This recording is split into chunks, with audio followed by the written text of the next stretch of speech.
Hello students, in the previous class we have discussed about the respiration in bacteria, and today in this class we are going to learn about the modes of nutrition in bacteria. So what are the modes of nutrition? Basing on this mode of nutrition, these are classified, these organisms are categorized into two types. They are autotrophs and heterotrophs. Basing on this mode of nutrition, they are categorized into autotrophs and heterotrophs.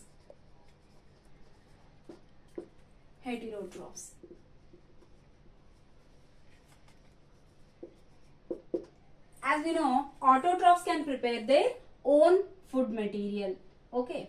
Now, coming to the heterotrophs, these cannot prepare their own food material and they depend on other organisms for their food. Depend on others for their food. And these autotrophs again categorized into two types. They are photoautotrophs and chemoautotrophs. Chemoautotrophs.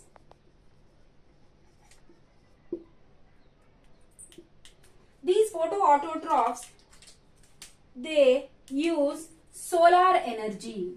They use solar energy and they perform photosynthesis for the food preparation. And these chemoautotrophs, they use chemicals, some of the chemicals for the preparation of food. Now, how the solar energy is used by these photoautotrophs is they are having some of the pigments. We are talking about the bacteria, so these bacteria will have bacteriochlorophyll and bacterioviridin. These are the pigments present in these bacteria which traps the solar energy, which traps or absorbs the solar energy and perform photosynthesis. How they perform the photosynthesis? For example, in the eukaryotes such as plants, in plants, photosynthesis is carried out by the presence of CO2 plus H2O in the presence of sunlight and chlorophyll.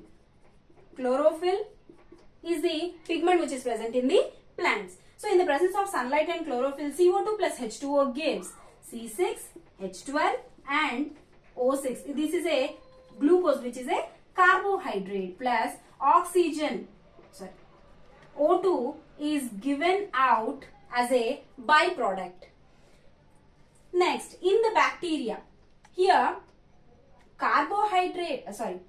in this photosynthesis, plants utilize the hydrogen which is present in the water molecule to reduce this CO2 and produce the glucose molecule.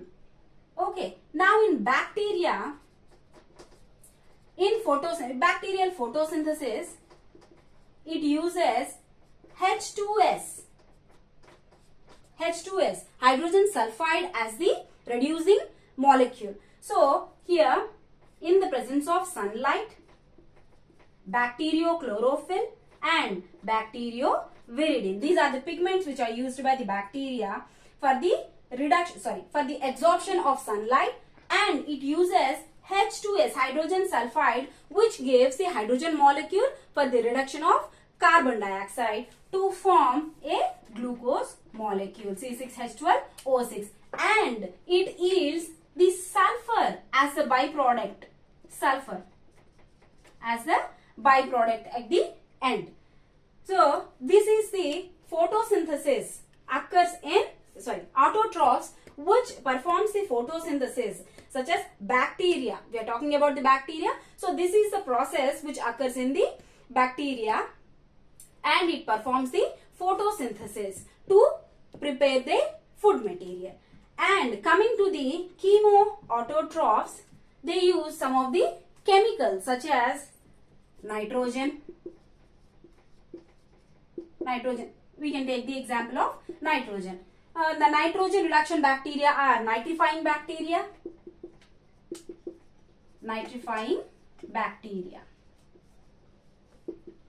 So, what they do with this nitrogen? They reduce the nitrogen to ammonia and ammonia to nitrites and nitrates.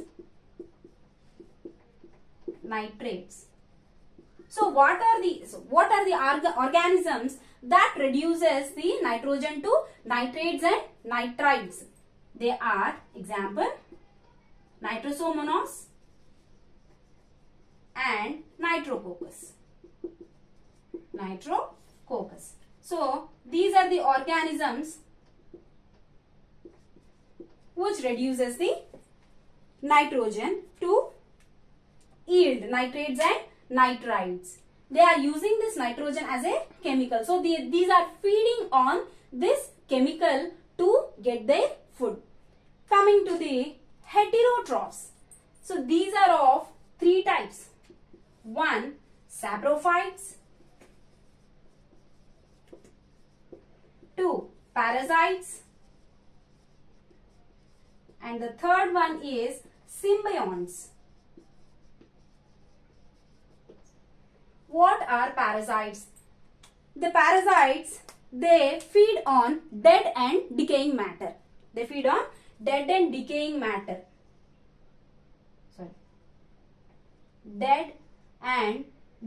matter.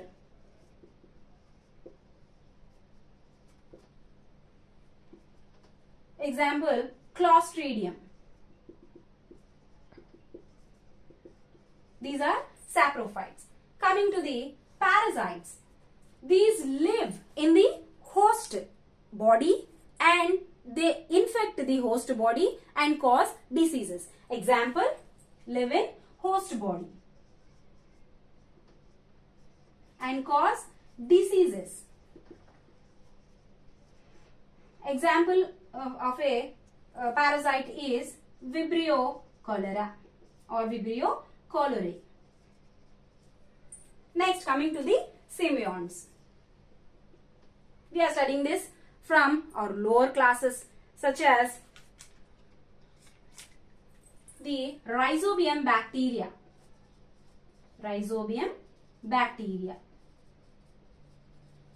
It is present in leguminous plants.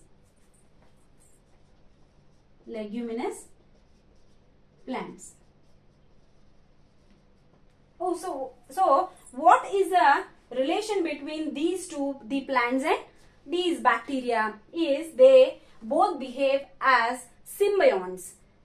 That is, they get mutual benefit from both of these. For example, Rhizobium, which lives in the root nodules of leguminous plants, and they fix nitrogen for the plant, and in return plant gives food and shelter to the Rhizobium bacteria. So in this type, these two are getting benefited. So this is the symbiotic relationship. These are the heterotrophs. They are depending on the other organisms for their food material.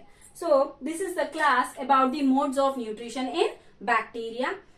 In the next class, we will discuss about the modes of reproduction in bacteria.